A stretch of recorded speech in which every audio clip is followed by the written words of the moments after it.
Achieve this stunning concrete using Portico concrete paver stain. In russet color. Step 1. Surface preparation. Mix 4 ounces of Proclean degreaser with 1 gallon of water. Shake the gallon of degreaser until mixed. Pour into pressure washer soap tank. Pressure wash pavers with Proclean degreaser. Use a scrub brush to remove stubborn dirt. Mop up or use wet dry vac to pick up residue. Rinse surface with water until there's no more residue. Allow concrete to dry completely. Step 2. Preparation. Remove filters and assemble the sprayer. Shake Portico before pouring in the sprayer.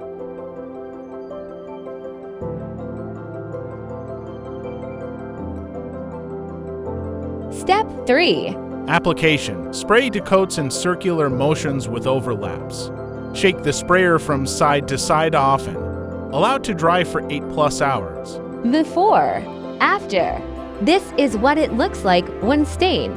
The color will pop when sealer is applied. Step 4. Seal and protect finish. Apply to thin coats of sealer. Wait 8 to 12 hours between coats.